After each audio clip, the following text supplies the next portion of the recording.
So how are you, man? Yeah, I'm good. You told me you died last night at the Exford. What? You brought it up. Yeah, I died. But to be fair, for those who don't know, the Exford is it's considered the bear pit. It happens during the comedy festival at the Exford Hotel. It's a tough room, but to be fair to John, he did a lot of fucking crowd work last night. Word gets out, man. Holy shit. Man, it's rolled up in the Herald Sun at my doorstep in the morning. John Dore dies at the Exford. Read all about it. Yeah. Well, that's basically, I died. I was on first. The lady that was emceeing it got in my head. Who was it? Oh, yeah. Nikki. Yep. Because I was on first. I had all this sweet energy. And then, but then it took ages for him to set up. And then she gave this big speech about the people coming up. Never tried it before. They're all new. And I was like, oh, they're going to think I'm all new? Wouldn't that calm you? And make you go, fuck yeah, wait till they see this. Hi-ya! No. Oh, yeah, no, that got my head in the other way. And I was, but then I was like, it doesn't matter. And I got over it. But then the first thing I did is when I walked up and took the stand off stage and put it down, I fell off the stage. Oh, no. And then all my insecurities about being new. They can't trust that anymore. No. You lose a lot of fucking trust if you slip up on stage. Yeah, I fell off the stage. And then that honestly didn't bother me. I was like, whatever. But then I heard and sensed the whole crowd. They're like, ooh. And then in my mind, I was like, no, like, there's nothing. It's not. And then like I tried to save it by doing a fake limp, which they didn't appreciate. Because they knew you were putting on a fake limp.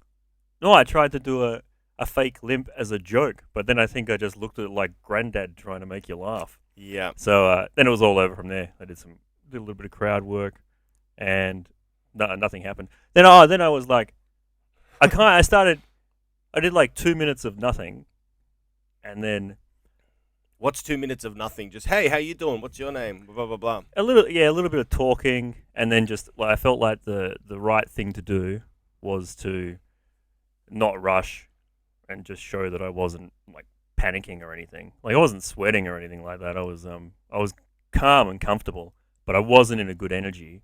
And then I said to like this girl, like, what's your advice on recovering from falling off the stage? And she said, tell funny jokes. And then ouch. But then I said, well, you guys are in luck because I have fucking phenomenal jokes. And that brought him back a little bit. Yeah. And then I was like, all right, now I can slide back in. Yeah. And then I saw this in the news the other day, started to tell my old man joke, and then some dude in the audience said something that got a massive laugh.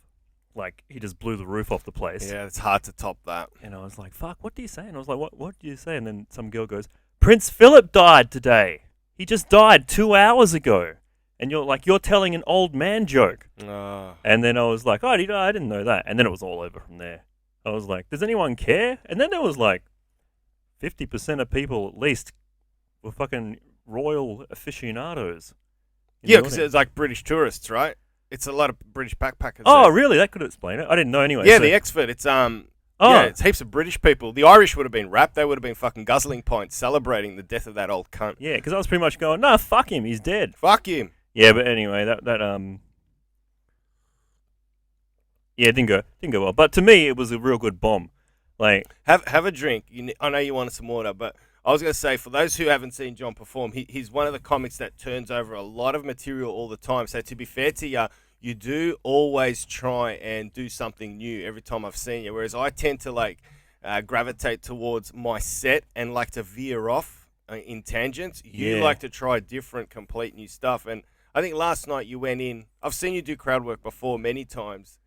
Is that just your way of approaching stand-up to keep you entertained while you're on stage? Because a lot of comics suffer from dead behind the eyes. Have you heard that when you're doing the same shit over and over? I think I get dead behind the eyes, and then I feel like people are going, oh, like John's only got one joke, you know, that sort of thing. Yeah, which is pretty stupid, but that's what I think. Hey, we've all got demons. That's what we hear, man. Yeah. My biggest demon is when I'm on stage, people are going to shout out the punchline before I get to it. That's my biggest fear. So I try and like craft jokes that you won't see the punchline coming. Yeah. Or not craft them. I mean, you know, how I write. I try and like, I don't want you to see the punchline. Even if it's a shit joke and doesn't get a good laugh, as long as you don't see it coming. Because then the magic's over for me. Yeah. You know, I feel like that I can see the fishing line, you know? On fucking most jokes that I do, it takes me maybe like 5 or 10 times before I get comfortable that someone's not going to, that it isn't just like people are going to see it coming.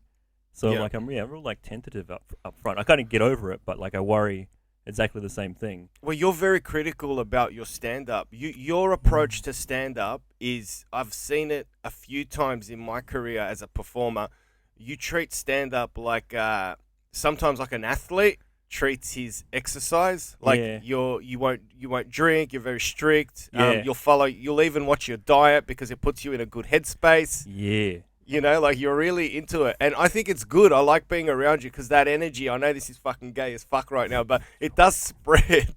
And I do like it because there is an element of truth in, you got to surround yourself around successful people and people that are like you. Like, for example, I toured Europe with a handful of comics in, the year's irrelevant, but they were binge drinking and doing heaps of coke all across Eastern Europe. And the material suffered. Yeah. I don't know who sustains that.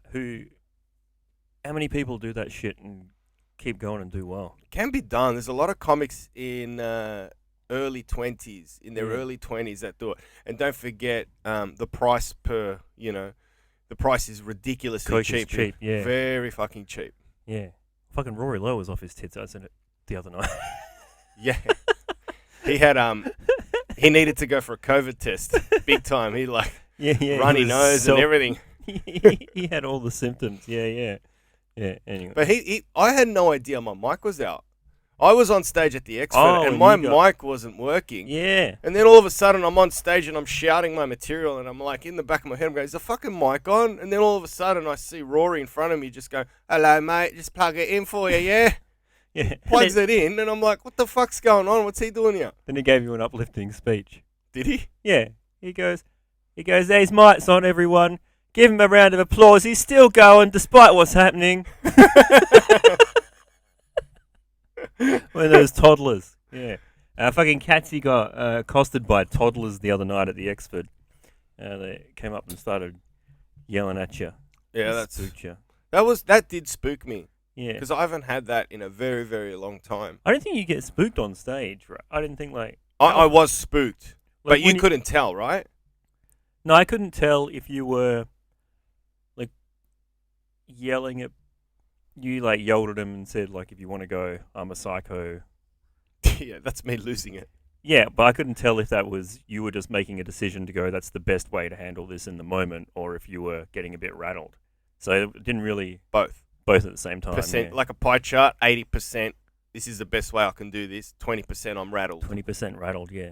That's what happens to me as well in situations, I think. Like I always feel like I'm in control, even if it's spiraling out. But then I guess in a way, your options, they do that pie chart thing where it's 20. Like if I was in a completely calm space, I would have these 3 options that are quite good. But the more chaotic it gets, maybe I've got 10 options and only 3 of them are good. And then you just kind of, so you're not really in control, I guess. Yeah. What, have you ever lost complete control? I have maybe twice in my life on stage, and I had to walk both times. One time was 7 minutes in, the other time was like 5 minutes in. Yeah. It was just horrific. I couldn't bring it back, and they were even chanting, boo, get off, get off. And how many years in were you? I was 12, 13. Oh, really? Yeah. Fucking nice. Yeah. That's good. That feels good. Good to hear. Yeah, well, what happened was I set myself up poorly because I was at a club in Bournemouth, and there was a couple of guys in the dunny having fun, racking up. Yeah. And I spotted them in the front row, and I singled them out. Yeah. And then the bouncer came over to look who I pointed to, and I just gave them away. You fucking snitched. I snitched, so I'm a fucking rat. That's fucking bad times. And I tried to weave it into my set, and then the girl behind had an inflatable penis because it was a hen's party. And she goes, That sounds like the worst. "Oh, it was horrific." Hen's party. Hen's party's the worst ever. If anyone wants to know. Yeah, if we're, for those from mates in the UK, you know what I'm talking about. Bournemouth Comedy Club, which we did every Saturday night, was stags and hens. Oh, really? That'd toughen you up. It was yes, man. It was tough. It was like the best editing department that existed for stand-up comedy. Like, you took 5 minutes of material there, you could whittle it down to 1 minute. It made your word economy so fucking good. You had to just get to the point. That's what you did at the Exford after those toddlers attacked you. You condensed all your shit and banged through it. Yeah. Yeah, see, that happened at the back of my mind. I didn't even want to do that. I wasn't conscious of it. I just realized that attention is waning. I have to hurry the fuck up. Yeah. And that's what I think a comic can learn to do over time, is know what's needed at a situation. Yeah. That's what I feel like. I have to get that stuff into muscle memory, because I don't feel my conscious intelligence like 57, maybe 70% of the time, 50 to 70% of the time is there for me. And then years of muscle memory and situation is really what's gonna get me through. Well, how long have you been going now? 10 years. 10. So I'm double, 19. Yeah. So it's in there. Once you hit, I didn't feel comfortable until 13, 14, maybe 15. Comfortable on stage? Yeah, till I knew what I wanted to say and felt comfortable in my skin. Yeah. Because before that, I was, manufacturing laughs just to get to a punchline that is going to appease a crowd rather than have something to say. And I think a really good comedian who finds a way to stand out from all the other comics is someone who can have a differing point of view and be unique and have someone not be able to, yes, of course, lift their material, but not be able to pull it off successfully. Yeah. Like, if you look at Louis C.K.'s material written down on paper, you'll struggle to find the punchline. Yeah, it's true. It's very, very true. But when you watch it, you can see it jumping out. Only he can sell it. Yeah, that's it. Well, that's what a good comedian is, when no one else can do your material. That's when that's when you're doing the real good shit. That's where you get to. All right. Yeah, I reckon. I don't know. I think I got another 5 years until I would consider myself good. Like, what I would say, good. I think 5 more years at this trajectory. So that makes me happy, though. If I keep going along in 5 years, unless something crazy happens, I should be pretty fucking happy with what's happening. Yeah, nothing's gonna stop you, man. I mean, I've seen you enjoy a death on stage, so yeah. I couldn't watch it. Like, even David Boyle couldn't either. David Boyle walked out, and I followed him out, and I'm like, "Could you stomach that?" He goes, "I can't fucking stomach him when he's enjoying that." I did another 10 minutes after that as well. Yeah, it was such a shit gig. But I fucking love. I love. There's different perfect storms that I love, and there's a certain perfect storm of some shitty gig with the right shitty open micers in it, where that's the most free and happy that I feel. I feel more free and happy with those guys not just staring at me going, "What the fuck's going on?" than I do with just riding the wave of 100 people applauding and yelling. Because I've got a whole list of new shit. Nothing matters. Who are these people? And then it's kind of I just get to go on stage and that's my biggest lost control moment that I recall was in Perth. Yeah. And that was Green Face's comedy competition. Yeah, I'm familiar with that. I don't know if it's still around, but I did that. How was this first or second year in? First year in, maybe 6 months in, which in Perth is maybe 15 gigs in, maybe 10 or 15. I had my 5-minute set that I was doing, but Green Faces was 10 minutes, I think. And I went on stage and I had my set plus 5 minutes of new stuff that I've memorized. That that old thing everyone says when they start in front of the mirror 1,000 times. And I'd only ever been in really nice, friendly rooms with a crowd that's just locked in. Yeah, that's a luxury of starting in Perth. There's no shitty open mics anywhere or anything. It's just big, beautiful crowds. You don't get many gigs. But how do you cut your teeth then? You just slowly in front of proper crowds. Yeah, like I started out at the very start was the Life Resort. Yeah, I've and done that room. Yep. They do 3 open micers at the end of the show. So that was kind of not big juicy crowds, but people that had seen a show and then been, this is the open mic. People hang around if you want to hang around and watch. These guys, give them a chance. So they were in a good mood, juiced up, and it wasn't very brutal. And then Lazy Susans and a couple of other places. And then if you're kind of good, you get nice gigs. Because I guess there's like a less of a pool of people. Like in Melbourne, the average in Melbourne is above the average in Perth, it feels like. So you just, bigger, friendlier crowds. And at least I hadn't encountered anyone in the audience not paying attention or talking or whatever. And so at Green Faces, I was on stage and it was like 3 or 4 minutes in, and I wasn't like doing well, but there was people, I could hear them off like talking like in the crowd, like around the bar or something like that. And I remember I was like, how do I deal with that? And then out of my like pie chart of options, I thought the best thing to do would just be like to yell at them. See, press pause there, because what's happening right now on stage is you're got your performance, and then something has entered your brain, something that's taken your focus off. Yeah. So you're starting to wobble now because your brain isn't focusing on the setup. Because meanwhile, while you're going, who the fuck is talking? Words are still coming out of your mouth. Yeah. So this is where a comic can start tripping up, losing words in his setup or her setup rather, and that's how the wheels come undone. Yeah, and then I was pretty much off to my right, and then I just stopped, and I thought I was going to yell this in like some sort of funny way somehow or something, but it came out, so my voice was like so super loud, like someone that was angry as fuck, and I think I might have been angry, but then it was shrill at the same time.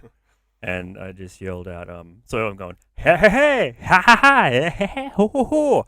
And then I go, shut the fuck up, you motherfuckers! And then everything just stops, and I go, ha, ha, yeah. I remember that. Fuck. And it was just fucked after that. I think my parents were there and stuff. Holy shit. Yeah, it's like you just eating dinner and then your dad gets up and beats the shit out of your mum and then goes, eat your peas. Yeah. Fucking hell. What do your parents think of your stand-up? My mum and dad they're Greek, they're old in their 70s. They've never seen me perform stand-up comedy. They've never seen it? No, they just wouldn't get it. They'd be like, how much are they paying you? When do you get paid? This is ridiculous. Why are you swearing? They've never ever seen it. Never seen me. They'd hear me on the radio when I was on Nova, but... That would have made them happy, huh? Not really, because I left a corporate job. Oh. So in my mum's eyes, she's like, you wake up in the morning, you put on a suit and tie, you drive to an office, you're utilizing your degree that you got from university, and you're a functioning member of society, and you're on your way to purchasing a house. You're working up the corporate ladder. You've given all that up to now wearing jeans, a t-shirt, on radio, talking shit on a microphone. So that's what they can't understand, because they came here to this country to start a brand new life of building materialistic wealth, because they came from extreme poverty. So the way they surrounded themselves as a security blanket was to accrue assets. Yeah, that's it. They're living in super reality, like harsh reality. Harsh. That's how that works. Is that generations of people like that, or people from places like that, you're living in a world where to accomplish all that shit that you and me are like, whatever, to accomplish that is actually an amazing, satisfying, meaningful thing, and also the risk reward, the risk of not doing that is real fucked up. Can I just ask you, do you think the pendulum's going to swing? Do you think the next generation will go, fuck you, granddad, you used to have smashed avocados, that's why you never had a fucking house. I'm saving to buy a house because you never did, and mum never did, and dad never did, so I'm going to save and get a house. Like, do you think it works like that? I think it works like probably people like you and me have grown up with a feeling of everything's going to be all right. Yes. Like everything's going to be all right. Everything's secure no matter what happens. Yeah. But everything's cool, which is a bit of an illusion. But then that gives you the ability. Oh, it's fairly true.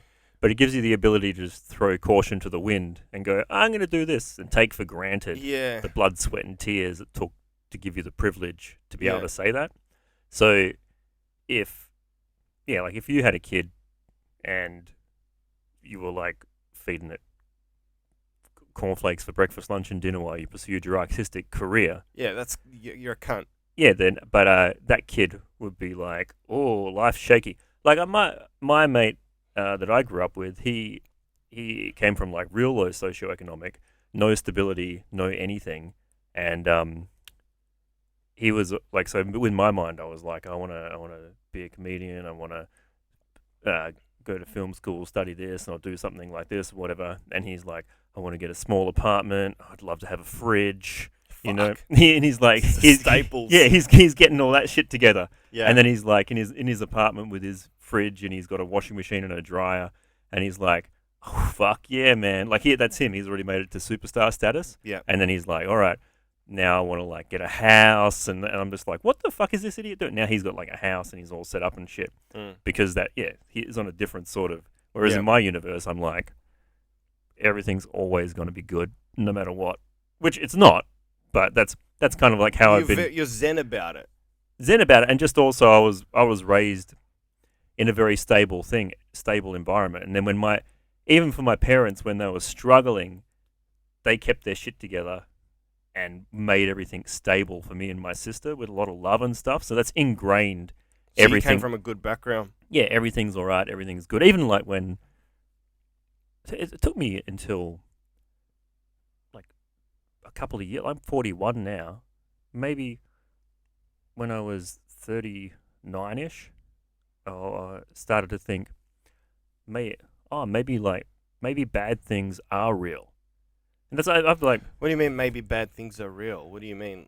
Like everything's just was very light to me. Even though like my mum died, I've had like partners with illness and everything like that, but still, it never really clicked.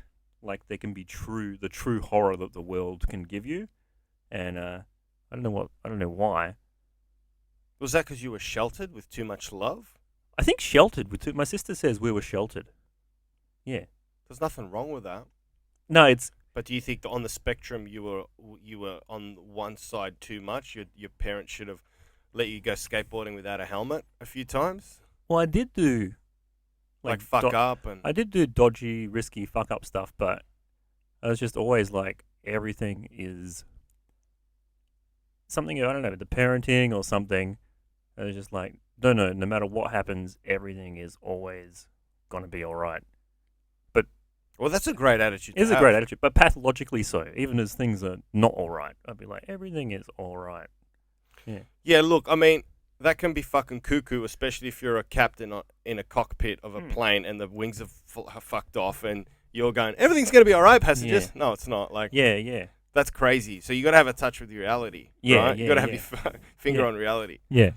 But I'm of the opinion, Aristotle said that there's nothing a rational brain can't handle.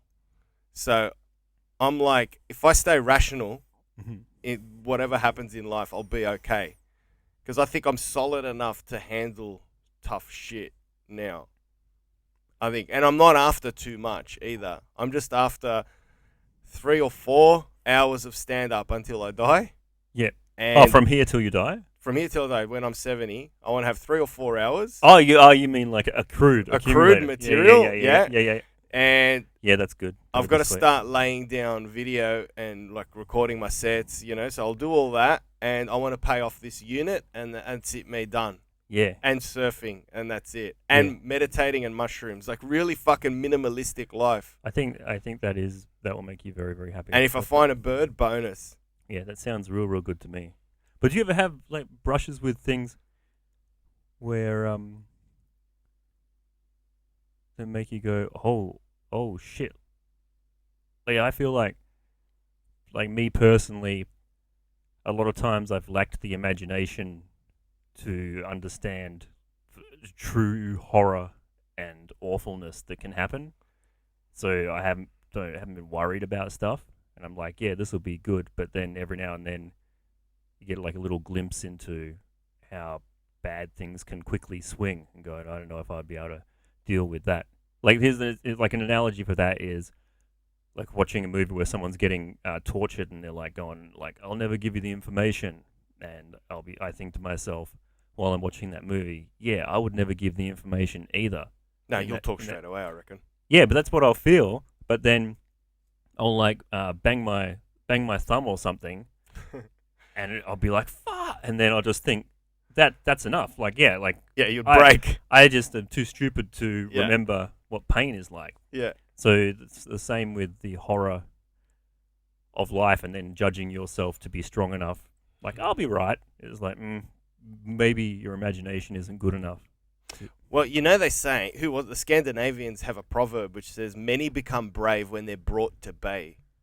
What's that? Oh, what's that mean? Many become brave when they're brought to bay. When shit hits the fan, whether you like it or not, you just have to get brave. Yeah. I believe in that. I do genuinely believe in that. I've never been in a dangerous situation, but it's fight or flight. And most people who don't think they've got it in them actually do. Yeah. Oh, actually, I've heard that as well, that most people are incredibly resilient. And I think even if you just look around it, anyone that's getting older, like your parents and stuff like that, all their friends fucking dying and health and shit like that, and they're still putting on a smile at the dinner and shit like that. So yeah, I guess you just keep stepping up.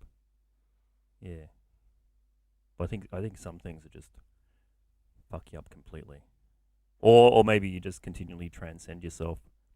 Maybe that feeling of fucking. The thing is, like if you go through like a super horrific situation. Oh yeah. I think you get torn apart, and you're different when you come out. Yes. The different thing that when you come out is something that can deal with that. Absolutely. Yes, wholeheartedly, yes. Have you heard of a book called The Wave? Mm-mm. It was I read it during lockdown.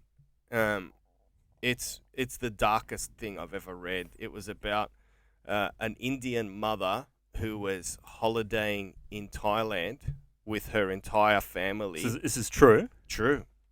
She's holidaying in Thailand with her entire family, including extended family. Oh, I know where this is going. Tsunami.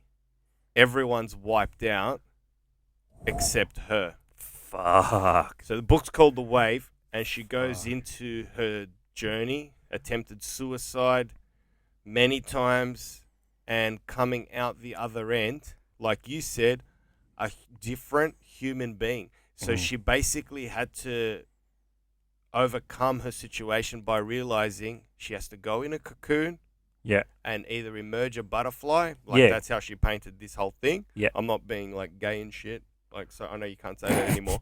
But yeah, that's her. But yeah, so basically she's like, I had to transition. I had to become a new human being. Yeah. Otherwise, I was going to... So, in a way... She died. She died. She died in that wave as well. And that's what happens. That's the poetic end. Yeah, that's what happens. You die in that, or what you once were is a tiny little part of you, and then the new you is this thing here. And I also think, though...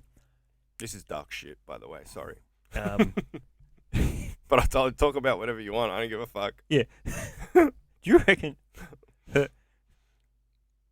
The other thing is, like, now, like, if you know her, inviting her to, like, the get-togethers and stuff like that, that's just heavy if you know her, having her around, It's like... Well, yeah. And then connecting with other people. Because this is what... Living in reality, like, the reality of the world that you live in is shit like that happens. And that can happen to you at any time. So, yes. It's the opposite of a lotto win. Dark shit like that is out there. Yeah, and stuff like that can happen at any time, and that's the reality that you live in. And then my kind of question is to live in that real reality. Like, now that's happened to her. She's still living in the same world that she was living in before that happened. Yep. But now she doesn't have to use her limited imagination to imagine that, and now she has a philosophy and a toughness that allows her to deal with that. Absolutely. To deal with actually how the world is. Yes. We haven't gone through that. We, as yet, don't have a philosophy within ourselves to deal with that horror. If that happened, we would either kill ourselves, become depressed, alcoholic, or whatever, or shrink away into, like, die in the other direction, even if we're alive, or do what she did, become stronger, and come up with philosophy and become the person she is. If we wanted to truly accept what the world is like, I feel like we would have to be like her now. You see what I'm saying? Without that shit happening to us. But you can't be her until you go through that. It's almost like saying, be prepared for breakups, but you've never been through a breakup ever. You don't know what a breakup is like until you've been through a horrific breakup. Yeah. Before a horrific breakup, you're like, oh, it'll be all right. You've still got this Disney romance of love. Yeah. But once you've gone through a horrific breakup, you come out the other end going, fuck, I understand about human beings on a deeper level, how flawed we are. I understand what it means to have longevity in a relationship, the boredom, and now I know what it means to be in love after being through a horrific breakup. So now I'm ready. But prior to that, you can sit here and you got to go through it. You can't learn it from a book. You got to go through it. You got to go through it. But then, so that's like you don't know about the actual reality of existence if you haven't gone through it. Or so you're talking about we haven't lived because that part of life is unexamined. The joy and beauty of the world and the brutality of the world. That's all.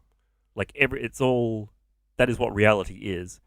And then, as far as your experience of either of those things goes, is to the extent that you know and understand what existence is, what is actually existence in the world, what the world actually is. I'm trying to understand what you're saying. So you're saying she's existed more than us? She now has a deeper understanding of the world that all of us are living in. Absolutely. Yeah, and 100%. Yeah, and then we've got like this. And imagine if she can come to a comedy club and laugh now wholeheartedly. Yeah, That's what an amazing human being. Hopefully I'll get to the level where I'm such a good comedian I can do a few roast wavy tsunami jokes at her, crack her up. That's the level I'd like to be at. She comes up and asks me afterwards, "You guys got a pod?" Yeah. We're filming at the beach. Give her a hug. All right. Fuck, that is the true genius of a comic right there. If you can pull that off. Well, that's what I want. The way you said you rode my son like a boogie board. Gold. Oh, shit. Yeah, but so that's the thing. She's got... We're not really living in reality. We've got like I hear that story from you and I'm like, that's terrible. And that kind of is like a little... That's a projection of the reality of the world that we're living in. But all right, so let me. Does this help you understand? Like, for example, now my personal experience. Yeah, I am very grateful that I went through a horrific relationship. Yeah, I'm very grateful for it. Although I haven't got time for that other person. Yeah, I'm very grateful I went through that because I'm now deeper. Mm-hmm. And I'm a more refined human being as a result. Yep. I'm real. And I understand Richard Pryor's joke. Well, not really joke, but he made a comment when I was a kid watching one of his VHS tapes. And he said, you're not a man until a woman's broken your heart. And I didn't get that. That stayed with me for years. And now I get it. Man, in terms of a sense of like a deeper understanding of the real world. What it is to experience. Yeah. So I guess now a comic would say you're not a human being unless someone else has broken your heart to bring it into 2021. But he was drawing from personal experience. That's why he said the word man. Yeah. I think good good save. good fact-tracking on this. PC Warriors are going to shoot me. Well, I think, having brutal shit happen to you is good. And it will make you stronger. Hey, we can reference it to stand-up. you don't become a good, refined, all-rounded comedian unless you've fucking died. Yeah, you need it. But the only, in my opinion, the only time we'd be good not to experience brutal shit is if you're living in a universe where you're never going to experience brutal shit, and when no one's experiencing brutal shit. But So you have to have that yin and yang sort of thing. Is that what you're saying? yeah, you need it. Like otherwise, you're not living in. So you have to have evil as well as good. Things have to happen in pairs. Like, I mean, particles exist with a symmetrical force. Here we go. It's true though. Yeah. For every particle Yeah. in physics, there's an opposite, an antiparticle. There's a plus. There's also a minus. There's an electron, which is negative charge. There also exists a positron. Yeah. There's always these symmetrical particles. So to use that in philosophy, you have good, you got to have evil. You have funny, you got to have sad. You got to have everything because that's the balance of the universe. But I made a promise before I did this podcast to, because you pulled me up on this, rightly so. I'm not going to talk about physics and be preachy, but I'm just interested in what your analysis is of it, because no one has talked about what you think about the whole concept of it. So, like, you mean what, physics related to in terms values? of like, I know I'm jumping topics now, but in terms of parallel universes, for those who don't know, we have differing opinions. yeah. For those who don't know, in a nutshell, we're not going to go over it, but scientists actually, like the highest scientists in the world that are studying in the most renowned universities across the globe, most of them believe that the universe exists with parallel worlds, where there's heaps of Johnny Katz's and there's heaps of John Dore's. It's not most. Copenhagen interpretation still has the majority, which is shut up and calculate. Shut up and calculate. Okay, so don't read into it. Don't look at it. Don't think about it. It's instrumentalism. Okay, so parallel universe is it's less. So many worlds, or multiverse, I think it's called. Multiverse. So Copenhagen, last survey they did of physicists was like 40% or something like that, and then many worlds was maybe 20ish or something. But it's creeping higher. Okay. Yeah. But as far as all the nerdy stuff that I've listened to, the many worlds is simply the best explanation of all the maths. Like, you even fucking Schrdinger or Heisenberg or someone. So sit with that for a second. You genuinely believe there's like heaps of you out there in other universes, which we can never get to, by the way. They say you can't jump in a spaceship and go there. Yeah, so it's too far away. It's not even far away. It's not touching. It's a different dimension. Right. You can't. But there's other John Dores. Would you lock that in? There's a button that says yes or no. You got to tick a box. Like I would put, if you made me put money on which interpretation of the data is correct, I would put my money on many worlds. Okay. And if we could like find out which was the most accurate representation, then I don't know how much money I'd put like 20% of all the money that I have on it easily. The many worlds interpretation lends a good argument to Hugh Hefner, because here he was in this dimension, in this universe, living in a Playboy mansion with all these Playboy girls. Yeah. Like, how bizarre is that? In all these infinite other universes, he's a factory worker pushing shit uphill like everyone. Factory worker that's just jerking off looking at young women. In this world, he's got a mansion and young women come to him. So he jerks off in front of them. That's a great argument for many worlds exists. Yeah, anything that is possible, anything that's allowed by the laws of physics, definitely is happening somewhere. And to break it down for my mechanic cousins who listen, every time you buy a lotto ticket, you win. You win in another universe. You win somewhere. So somewhere you get that. Yeah. But that's the science. I can't get into the science, but I know I would enjoy reading about the people. So Niels Bohr was a goalkeeper who contributed a lot to quantum physics. Yeah. And then there was a guy called Rutherford. He discovered that atoms are pretty much empty. Yeah. I'm not going to go into it, but he got so spooked that the next morning when he woke up, he had this fear that he was going to fall through the ground. Yeah. And he needed like psychological help to help him overcome the fact that the universe around us is made of atoms and they're quite empty. So he got spooked by that. Then there was this other motherfucker called Erwin Schrödinger who developed the famous wave equation that we've been trying to wrestle with Paulie explaining. But basically the wave equation is, go and Google it. But Schrödinger had his epiphany by leaving his wife and going up to a chalet in the snow and organizing an orgy. Yeah. And in the midst of a wild, passionate fucking orgy, this motherfucker stumbles on the famous wave equation and scribbles it down.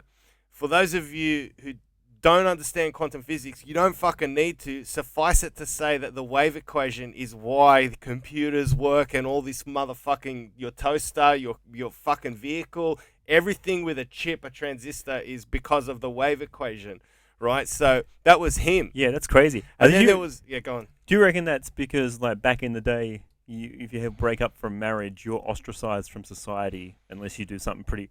Like, the only way to come back from breaking with your wife and go and have an orgy in the fucking Alps, no one's talking to you unless you go, by the way, I've revolutionized the world.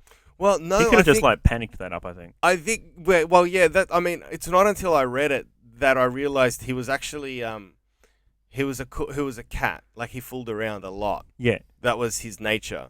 And he tried to do the whole marriage thing, but couldn't pull it off. He just found it really boring. Schrödinger, the cat.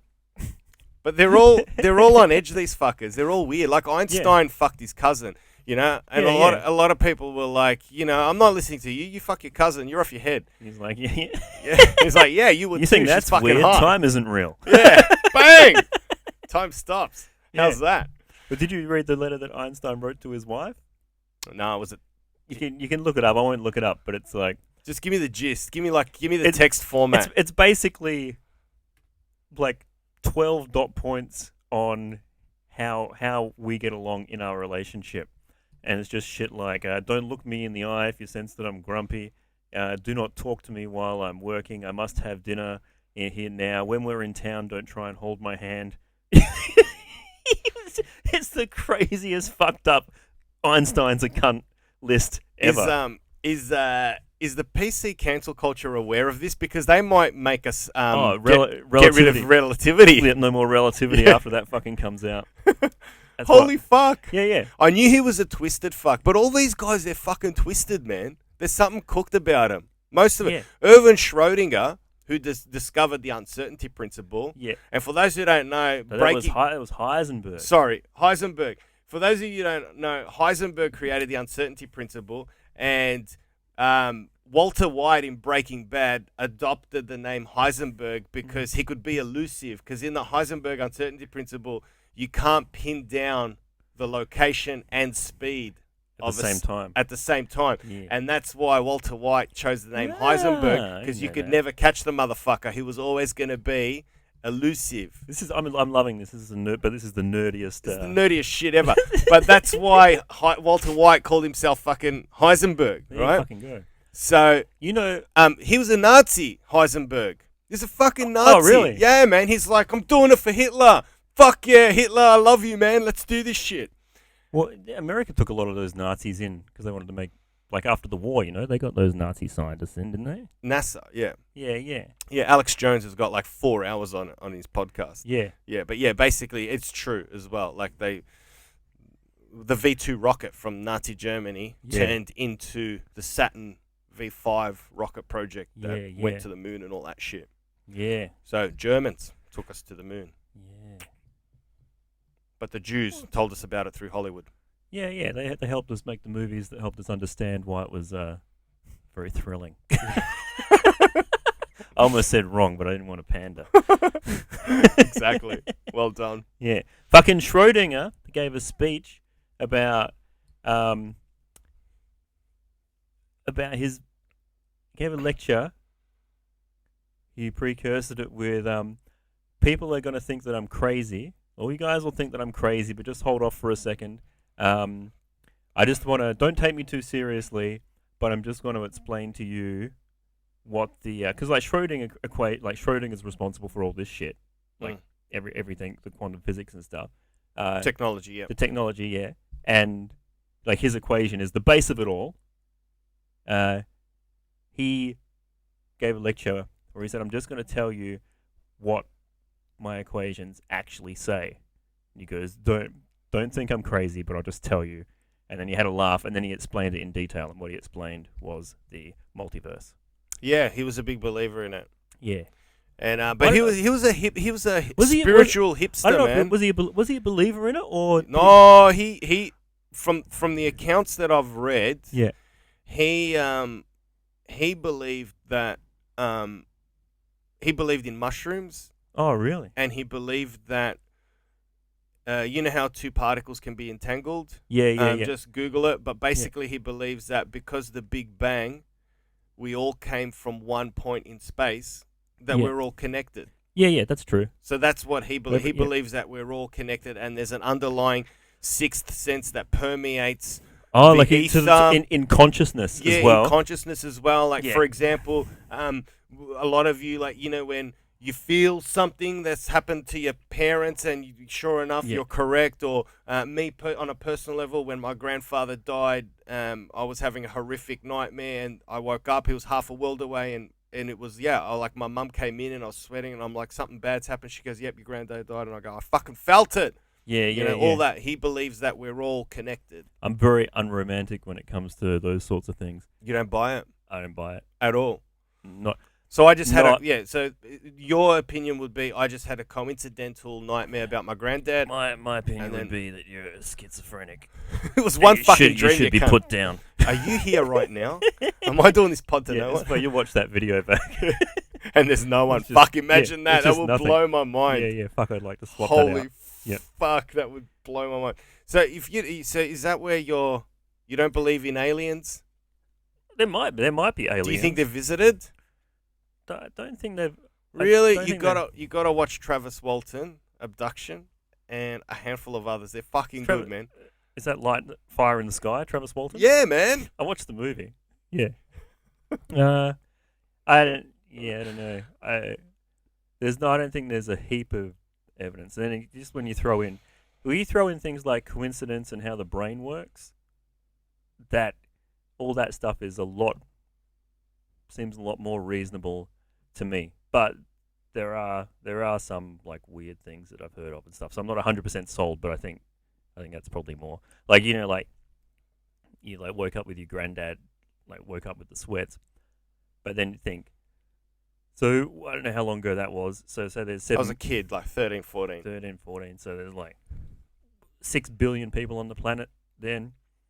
So if the chances of that happening were 1 in 6 billion, then it would be happening once a day. And if it was 1 in, you know, so just keep going. I get it. I get what you're saying. I get what you're saying. So there's a large amount of all the crazy coincidences that people base their shit on. You do the math on it, and it's like that's happening often enough. Yep. To happen all the time, and then the overlap of the thing that happens to you and the thing that happens over here that you put together as meaningful. Sure. Is So I mean, that's a real mathematical construct. You know, your foundation is based on mathematics and just luck. It happens. Just like it's a statistical probability. Yeah, and it's high, and then it's higher. I get it. Yeah. I get it, but nothing ever has happened to you that's like profound. And I'm not airy-fairy. Like, trust me. Like, once a feather fell on my ex's arm, and she's like, "Oh my God, there's an angel nearby," and instantly I'm like, "Fuck, you've torn a hole in my down jacket." I gotta leave this right? chick. Yeah. There was a hole in my down jacket. I'm like, "Fuck!" It's a Canada Goose jacket. I had to stitch it up. Yeah.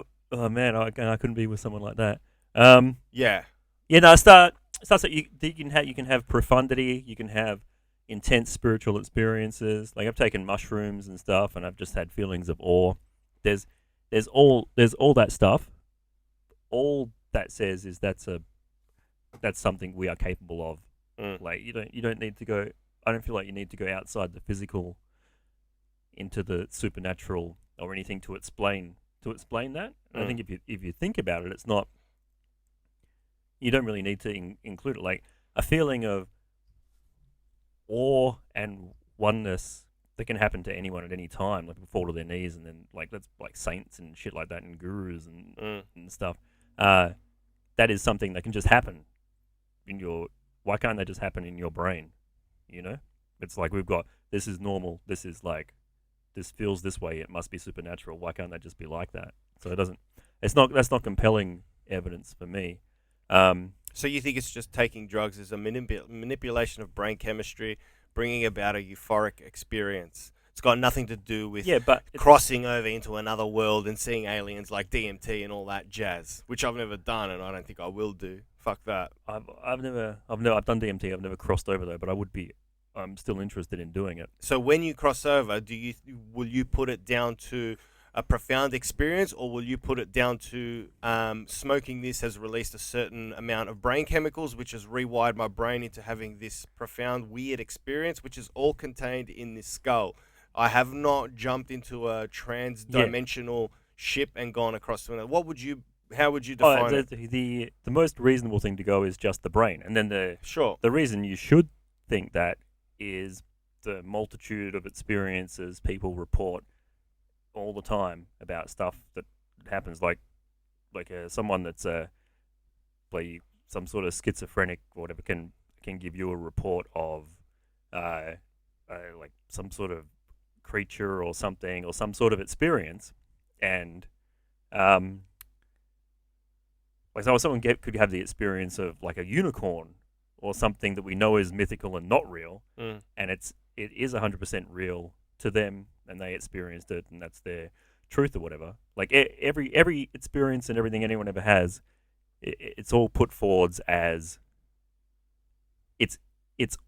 You should take everything first as something your brain has imagined, because 99.9% of anything anyone has ever said as an explanation for anything has been wrong. And then you need to do some thinking and testing to go, should I believe this? And once you do that thinking and testing, things like I was talking to interdimensional beings become very low probability. Yeah.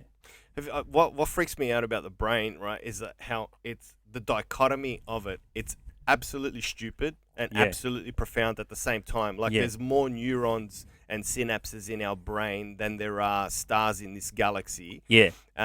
Such a complex beast. Like computer scientists are saying it's going to be tremendously difficult to get a construct of the human brain in an AI form. Like it's really difficult.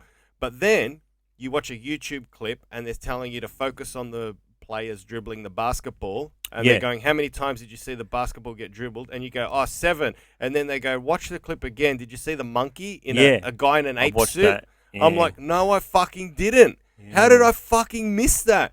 Because the brain is fucking dumb, yet at the same time equally so amazing. Yeah, that's exactly right. Yeah, because the brain only needs to make you survive.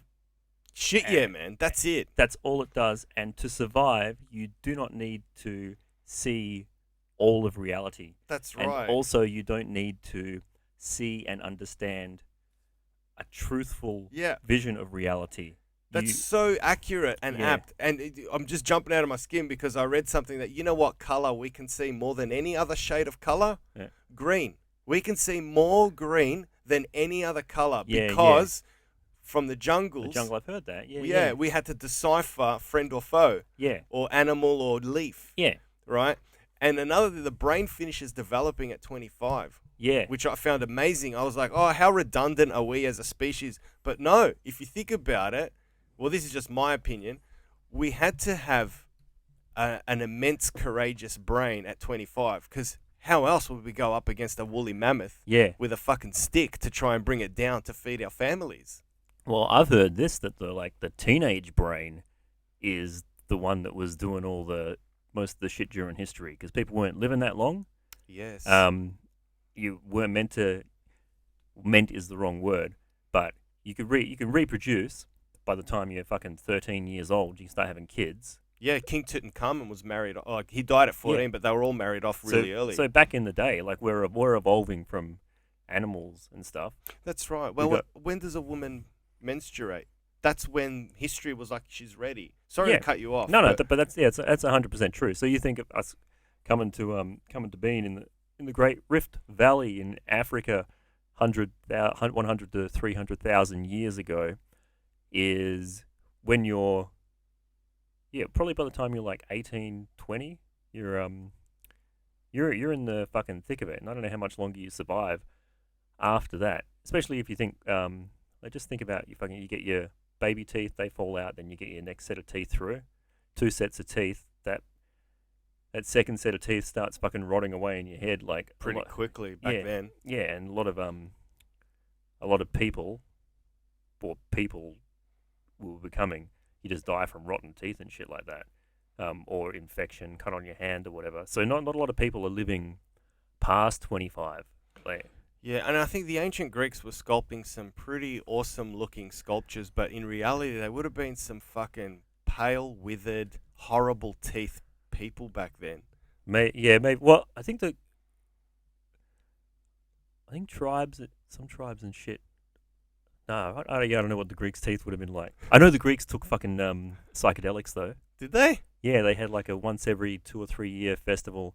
They had some sort of like wine where they had some fucking mold in it and shit. Yeah, right. I believe that because I know that they studied. The ancient Greeks had the oracle at Delphi. Yeah. Basically, the way to think of ancient Greece is the United States of America before they were united. Oh, so it was California was at war with New York, which was at war with Texas, and Texas was at war with, you get the picture. That was Greece back then, and there was also a state called Macedonia, and that's why the Macedonians now are like, no, we weren't Greek, but you were fucking Greek. We just weren't united. Anyway, look at me being Greek. Greek cunt. Fucking Greek cunt. Everyone's Greek. Yeah, everyone's Greek is the point exactly. But yeah, they all visited Delphi to ask the oracles for help, and then they went back to Delphi in the early 2000s and took soil samples. Yeah. Tripping. Yeah. Psilocybin, baby. Oh, fucking really? Everywhere. There you go. Everywhere. So these wizards and witches, good witches, whatever, were living in these caves. Yeah. Just getting fucking high as fuck. Yeah. And seeing shit. But yeah. Well, I reckon you take those shrooms and you do, like, now kind of the wisdom from it is in like heaps of books, and you can like watch stuff on YouTube and stuff like the oneness, the whatever like that. But if you didn't have that pervading your society and someone took some shrooms, your mate took shrooms and then just started talking, you'd be like, holy fuck, like you were laying down, you're saying some amazing outside the box shit. We're all one. There's energy flowing through here, and just it would knock you into like shamanic. Yeah. Listen to this dude. He's got something to say. Absolutely, but you don't know how much history bent. Like, Alexander the Great would visit the oracle at Delphi, and they would say, Alexander, you're going to go far. You're going to be amazeballs. Yeah. But was that the dad slipping some gold coins or something to the witches to say that, or maybe like pumping him up, have a positive trip? Or do you not? You probably don't want to say. Or was it prophetic? Was it ordained? Like, did mushrooms open them up to a visualization that this motherfucker's gonna conquer the world? Maybe give you insight. Maybe a mixture of both. I guess if you hear that as a kid, I don't know. But I remember Rogan saying like the Vikings were fucking taking shrooms. Yeah. So the Vikings took shrooms before they raided your village. That would freak me the fuck out. Taking mushrooms and going into battle. And raping and pillaging. Yeah. That would freak me out. I would be hell-bent. I'd see one graphic thing and it would be plastered in my mind forever. Especially like Vietnam War, when like I can't understand. Could you imagine the sheer terror smoking weed and shit? Smoking weed in Vietnam? Yeah. The paranoia. I mean, when I smoke weed, I fucking unplug my phone back in the day, and draw my curtains closed. I'd freak out. I hated it. I don't know. There's some points I get to when I'm taking, like the only drugs I've done for ages, except for like that one fucking pot I did cocaine on recently with the fucking Boyle when he brought in his fucking magic bag of weed weed, tobacco, marijuana, and magic mushrooms and cocaine. Fucking hell, what a show bag. It was crazy show bag. But so shroom and weed are the only things that I've done. But I get into a sweet spot on that, and even on when I took that acid during lockdown, I double dropped that acid and went wandering around the empty city for 4 hours. I get into a sweet spot in that where I feel fairly invulnerable. I don't know if seeing some graphic shit would knock me out of it, but it seems like when I take like drugs and booze in some sort of combination, I do get into some sort of like ideal child soldier zombified state where the world is my oyster and I can do as I please with no repercussions. And really, yeah, there's not much fear or anything like that. Yeah, I used to right. operate in that space a lot. It's a good way to get yourself a reputation as some sort of like cool dude that you can never ever live up to. Yes, when you're not in that state. Yeah, that used to happen.